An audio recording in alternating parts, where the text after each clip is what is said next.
I'm Jonathan Larsen with TYTI Investigates, and we have a new op-ed from Stuart Stevens, a longtime political operative for the Republican Party, now part of the Lincoln Project, which we've seen out there. Lots of people on the left enjoying their ads bashing President Trump.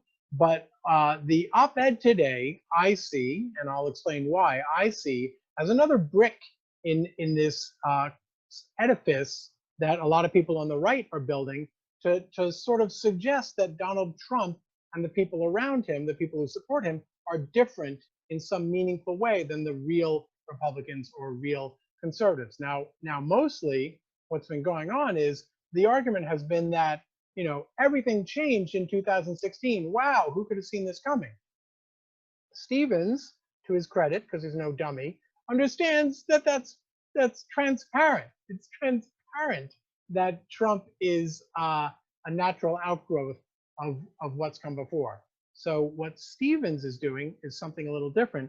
I want to share it with you and hopefully rip it to shreds so that we can stop it in its tracks. So Stevens wrote this in an op-ed, which is to promote his upcoming book, in an op-ed that appeared in the New York Times, where powerful Republicans get to write op-eds to promote their books. I'm going to jump around a little bit and share some of what Stevens has to say here.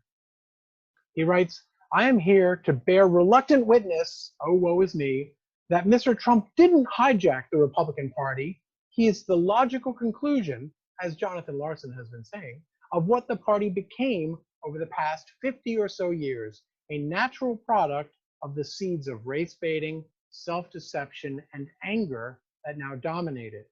Hold Donald Trump up to a mirror, and that bulging, scowling orange face is today's Republican Party." In the 2000 George W. Bush campaign, on which I, Stuart Stevens, worked, we acknowledged the failures of Republicans to attract significant non-white support.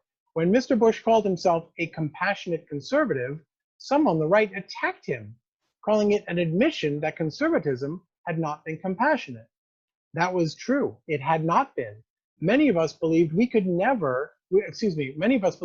steer the party to that kinder, gentler place his father described. We were wrong. Here's the thing. Conservatism was actually more compassionate before George W. Bush came along. George W. Bush's campaign was not exactly a model of racial sensitivity.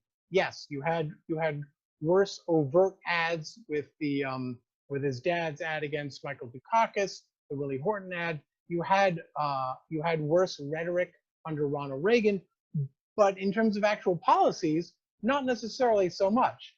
And it's not as if the Bush White House was itself free of this kind of manipulation of Black voters and Black leaders for political purposes. I've talked about how the Office of Faith-Based Initiatives explicitly, overtly, inside the walls of the White House, addressed how to manipulate and exploit Black religious leaders for political gain. So again, remember that this is all about trying to redeem the records and the resumes and the character of the people who got us here.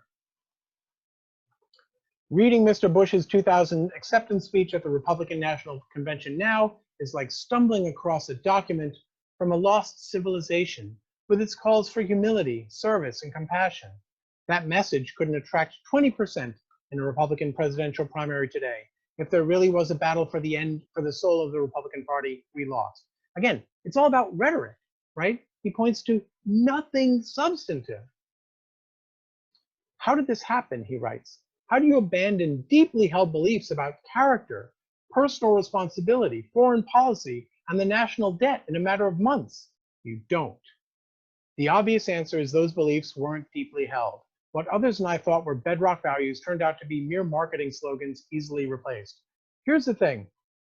The values today are exactly the same. It's only the slogans have been replaced. That's the big problem that they have with Trump. The marketing is bad, right? Deeply held beliefs about character and personal responsibility, those were toxic beliefs then, right? And they were toxic beliefs, yes, because of racism, but racism was just what was the canary in the coal mine. which reveals the intellectual and moral poverty at the heart of these notions about character and personal responsibility. What Stevens is arguing here basically is that, hey, we wanted lazy people to die of starvation regardless of their color. That's the appeal he's making here. He's saying that their beliefs were just fine because we were happy to have everyone die, everyone go bankrupt. And when he says our deeply held beliefs about foreign policy, he's talking about warmongering. That's the right's biggest complaint about Trump, is he's not doing enough of it. And the national debt, don't even get me started. Ask Reagan, ask Bush, ask Cheney about the national debt. It's the same values. On anything that matters, Trump is doing better than any of them did at executing exactly the values they fought for. He just brought back the federal death penalty, brought it back. This election day, Stevens writes, should signal a day of reckoning for the party and all who claim it as a political identity. Will it? I've given up hope that there are any lines of decency or normalcy that, once crossed, would move Republican leaders to act as if they took their oath of office more seriously than their allegiance to party. Right, because this is the first president in the last 50 years who's never put partisan politics or even just craven personal politics above the oath of office, fealty to the Constitution. Only fear, he says, will motivate the party to change. The cold fear only defeat can bring. That defeat is looming. Will it bring desperately needed change to the Republican Party? I'd like to say I'm hopeful, but that would be a lie, and there have been too many lies for too long. So let's unpack his claim here, that only fear will motivate the party to change. Stuart Stevens is a political consultant. He's well paid. He's paid to appear on TV, and he's saying a deeply stupid, profoundly unthoughtful thing here. And I don't have to make the case for it being deeply stupid and unthoughtful, because he does. In this very piece, he writes, I saw the warning signs, but ignored them and chose to believe what I wanted to believe. That's why fear does not matter. The only way fear helps you is if you recognize what the right thing to do is and are so scared that you then choose it. If you are too stupid, too epistemologically challenged to be able to recognize reality, then when you are afraid, you won't do the smart thing, you will do the stupid thing. At this point, I'd like to insert about a half an hour on George W. Bush and 9/11. But let's hope we can stipulate that. Fear, Stuart Stevens, of all freaking people, ought to know by now, fear does not lead you to do the right thing. The problem with the party, which he does not acknowledge, even though he confesses to it himself, is the inability to recognize reality, the inability to accept, to know how to recognize what a fact is, and to have the self-discipline and the moral adulthood to accept facts that you do not like. He has said, I chose to believe what I wanted to believe. He is still doing it. He's still doing it.